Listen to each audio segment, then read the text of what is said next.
Call now, toll free at 888-677-9673. That's 888-677-9673. Now, open your Bibles, open your minds, and join the conversation with your host, Pastor Al Davis. Well, good afternoon. Welcome to another edition of Live with Pastor Al. I'm your host, Pastor Al Davis. I'll be with you until 2 o'clock right here on AM 1220, The Word. I hope you'll be able to stick with us, and had an unexpected blessing here this afternoon. I was able to sit in with Pastor Lutz in the previous half hour, if you were listening, and it was kind of a little bit of cross signals on my part. I filled in for him last week in his program, and I wasn't 100% sure that I was supposed to be here this week or not, and so I managed to get up here early, and so since I was here, he had me come in as a guest on his program, so I appreciate that. I would have had him stay, except I have a guest coming on here who will be joining us hopefully shortly that covers Eastern Cuyahoga County, much of Eastern Cuyahoga County, Cleveland, and going east in that direction, and then down across along 77, down through Seven Hills, Broadview Heights into Summit County, Richfield, Bath, Fairlawn, and then into Akron. And it's an interesting district, and Laverne Gore is currently running.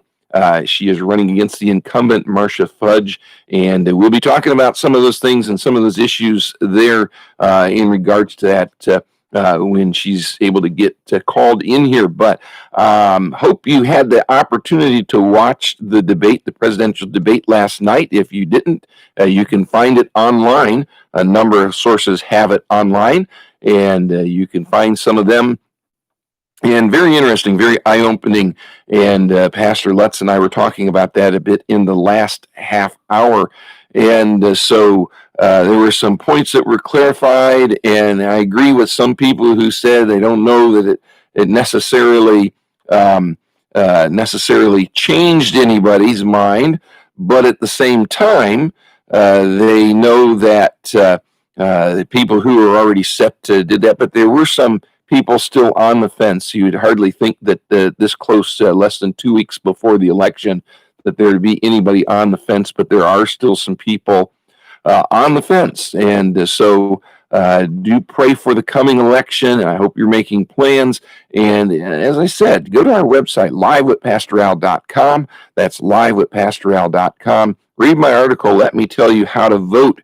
And that'll give you some information there to do as I've been telling our church, let your biblical values govern or guide how you vote.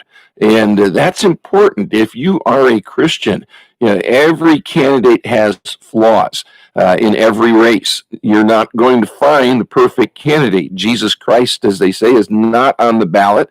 And if he was, there's a lot of people who would find fault with him one way or another. And so what you want is to try to find the one who looks like he would best support your values and accomplish the things that you value. I don't know about you, but I am pro-life. I am pro-Israel. I am pro-family. And I am pro-First Amendment and Second Amendment rights. Those are rights that are not given to us by the Constitution, but recognized by the Constitution as our inherent rights given to us, our unalienable rights given to us by our Creator. So I plan to vote for candidates that will uphold those things. If there's something more important to you than innocent life, then maybe President Trump's strong pro-life position isn't appealing to you. Maybe if you're somebody who doesn't think that the biblical command or promise that God would bless those that bless Israel and curse those that curse Israel applies today, and that's not as important as whether or not we reduce the pay of first responders down to a minimum wage of $15 an hour, then you can vote accordingly. And I actually carefully said what I just said, because if you were watching the debate last night, Joe Biden suggested that first responders should be paid a minimum wage of $15 an hour. I was talking to my wife and several other people. We had some people at our house we were watching, and my wife is an RN. One of the ladies that was there has been a paramedic in the past, and I've got relatives who are have been police officers, and people I know who've been first responders. And I don't know any first responders that get minimum wage. I'm not sure what the average starting salary of first responders are, but I think most first responders are probably making $20 or more an hour. If I'm wrong, somebody can correct me with the figures there. But why would you want to take somebody that's making 20 or more dollars an hour and reduce them to $15 an hour? That's what Joe Biden said last night.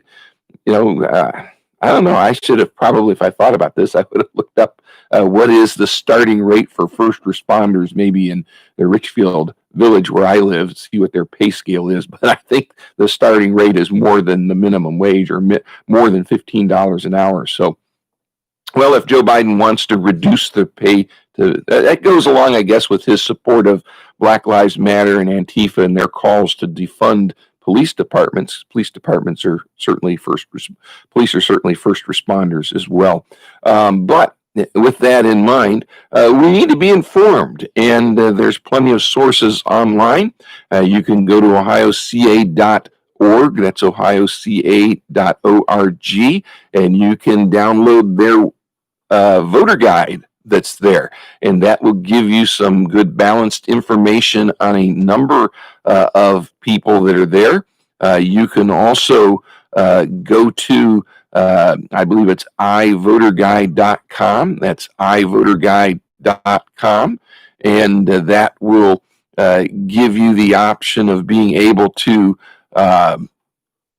put in your zip code, and that will bring you up a list of things down to your state thing. I think it might even hit your county races and judges and things.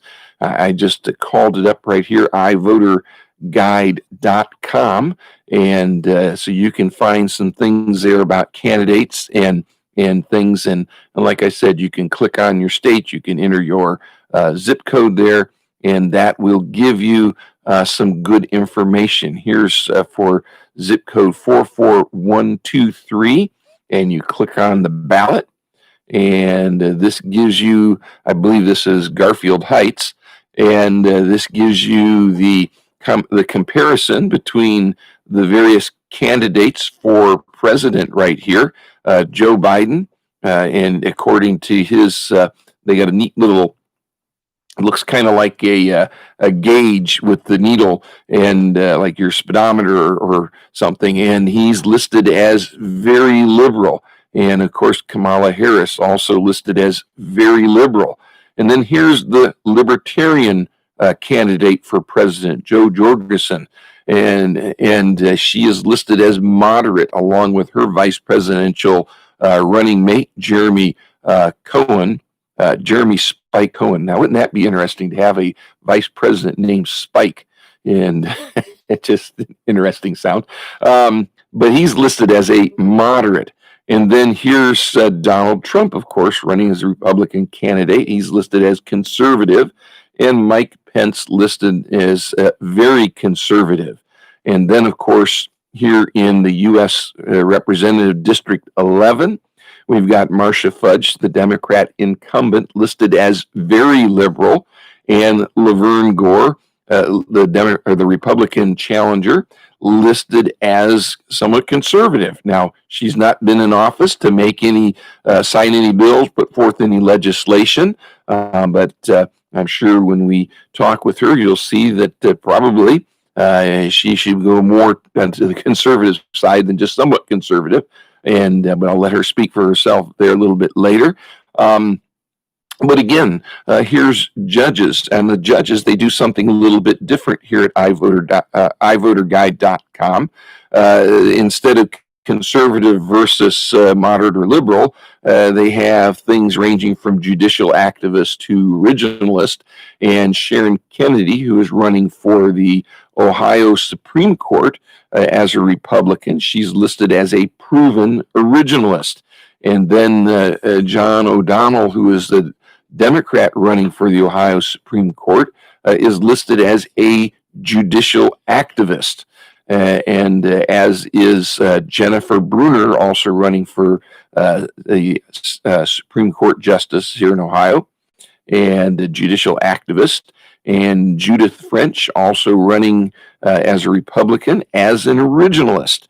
And so these are just the things that you can get an idea of where these people fall in their running. Here's another one: State Board of Education, District 5, Christina Collins, nonpartisan, as a liberal rating. And Lisa Woods, this is a nonpartisan race.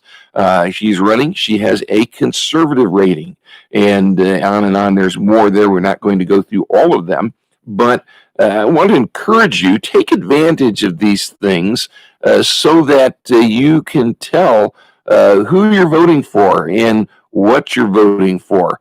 And be an informed voter when you go into the polling place. And of course, a lot of people have voted already. And if you voted already, be sure and encourage others to go vote. And I've had some reports of different people who voted in person: Summit County, Cuyahoga County. In some cases, they've had to wait. Some cases, they've not had to wait. It just depends on when you get there. But let me encourage you, vote in person. And if you can vote on election day in your precinct, that's all the best. But be sure to get out and take the time to cast a ballot and let your voice be heard. Christians, we're called to be salt and light in the world, and we've talked about this in the past. And salt preserves and it flavors, and that's what we're supposed to do to society. Light also disinfects, and it brightens up and reveals things, and that's what we're supposed to do. We're supposed to let our light shine. Jesus said, "Let our light shine," and not to put it under a basket. And so when we let that light shine, we hopefully are letting the light of Christ shine through us. And that's what, as Christians, we should do with our vote. We should be voting for people who are going to uphold Christian values.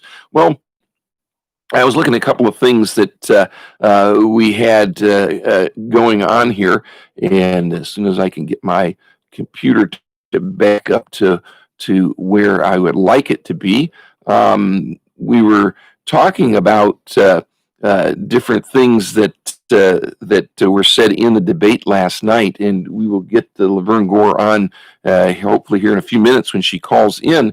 But there are a number of things that were made, comments that were made during the debate last night, and I do appreciate the civil tone that it had for the most part, but we do need to remember that the person who gets elected as president is going to sit in that office for the next 4 years, Lord willing, and barring the Lord's return or barring something else, but we're electing them for 4 years. And when we look at this, I'm thankful to be able to see some things that President Trump has done. And under his administration, the United States has just done something that I think most Christians, if you're a born-again believer and you believe that God thinks it's an abomination, the hands that shed innocent blood is an abomination, the United States national right to abortion. Now, take that in contrast with what Joe Biden and Kamala Harris have been saying. They are the most pro-death ticket probably ever. And they're both saying that infanticide, remember, the born and then set aside while the parents and the doctor decide what to decide. It's abortion and infanticide are both killing, taking of a life.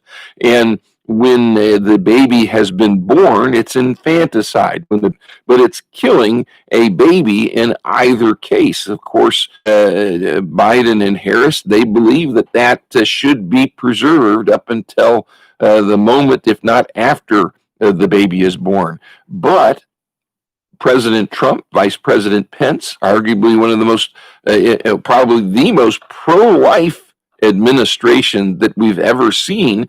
And they have come together. They signed the Geneva, under their leadership, the United States has signed the Geneva Consensus Declaration that upholds the importance of women's health and states there's no global right to abortion. U.S. Secretary of State Mike Pompeo said at its very core, the Declaration vital importance of the family as the foundation of society. And then we have also Alex Azar, who's the U.S. Secretary of Health and Human Services. He said the Declaration is much more than a statement of beliefs. It is a critical and useful tool to defend these principles across all United Nations bodies and at every multilateral setting using language previously agreed to by member states of those bodies.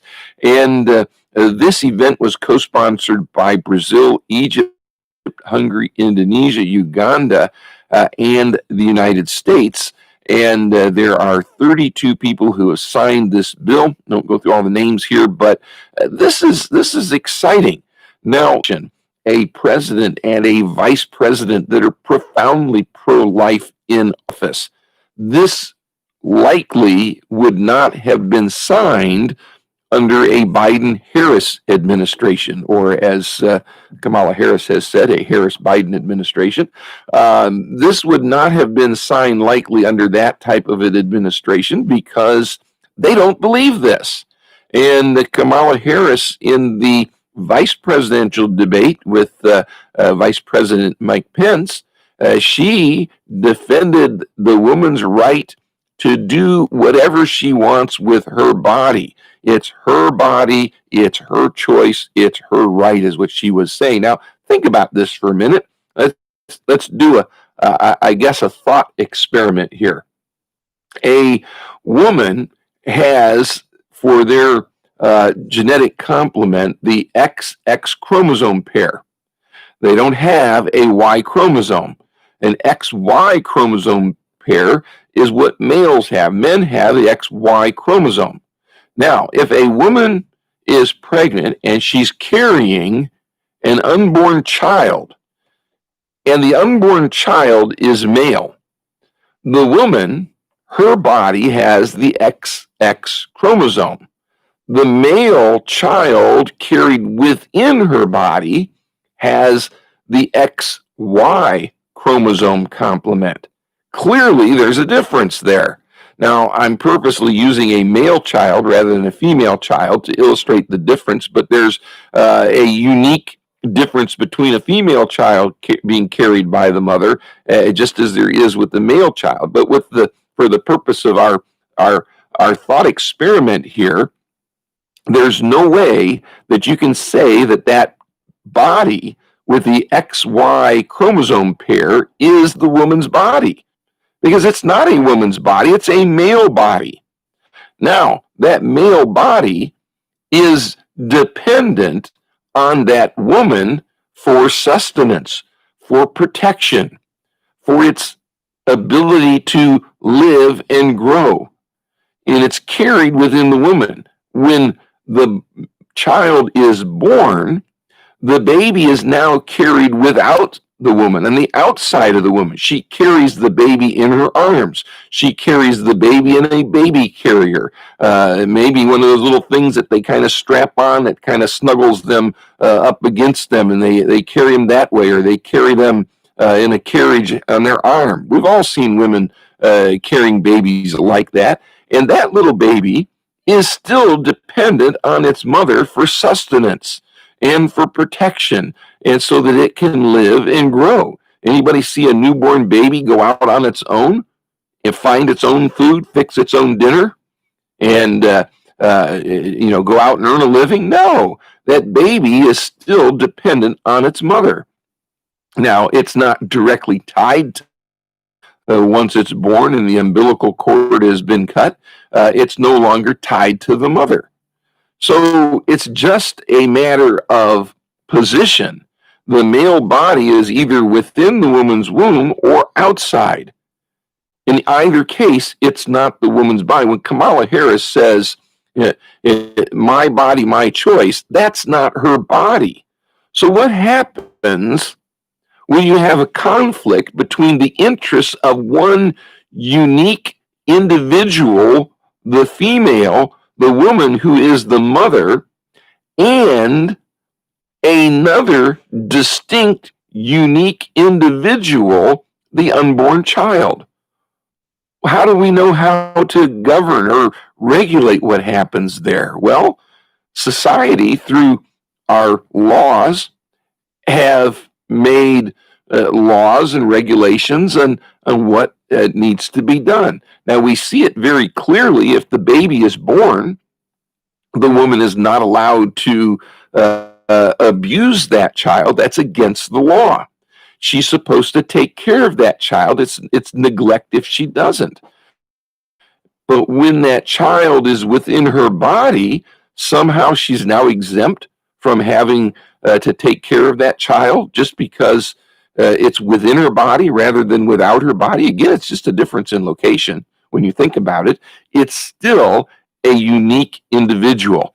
And as I said, I use the example of a male child because the chromosome complement XY is clearly different than that of the mother, which is XX.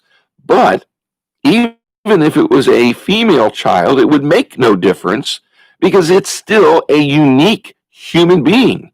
It's got a different genetic code for its hair color. It's got a different genetic code probably for its eye color. It may have a different genetic code that the mother may be able to roll her tongue into over and into a tube, and the baby can't because it doesn't have the muscles coded for that the mother did. Maybe when the baby's born, its earlobes will hang free where the mother's earlobes were attached all the way down the side. There's any number of differences because when at the moment of conception, half of the DNA comes from the father, half of the DNA comes from the mother, and it is a unique combination. I've heard some people say and estimate that the total number of possible combinations of DNA, half from the mother, half from the father, exceeds the number of known stars in the universe.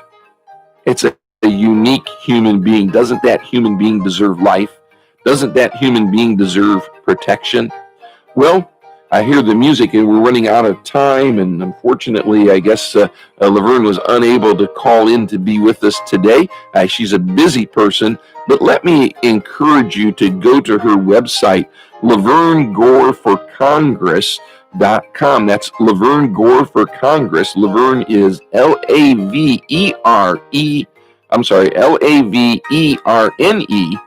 Laverne Gore, Gore, then the number 4, and then Congress. Laverne Gore, the number 4, Laverne Gore for Congress.com. Check out her positions on life. Check out her positions on the issues that you're interested in as a believer, as a concerned citizen. Listen to Live with Pastor Al. To learn more about Pastor Al Davis and Live with Pastor Al, visit our website at livewithpastoral.com. That's livewithpastoral.com. You can also like us on Facebook or listen to past programs at livewithpastoral.com. Pastor Al Davis invites you to visit him at the Bible Baptist Church in Richfield, Ohio, Sunday morning at 11 or Sunday evening at 6. Or you can join us for our Friday night Bible study tonight from 7 to 9. The Bible Baptist Church meets at the Richfield Holiday Inn Express at 5171 Rexville Road in Richfield. You can contact Pastor Al by writing to Pastor Al Davis at P.O. Box 452, Richfield, Ohio 44286. Or you can email Pastor Al at pastoral@mapleknoll.us. Join us for more live conversation this Sunday night from 11 to midnight, and again next Friday afternoon from 1:30 to 2 right here on AM 1220 The Word. Live with Pastor Al has been brought to you by the Bible Baptist Church in Richfield, Ohio. The preceding program's views, claims, or representations may not reflect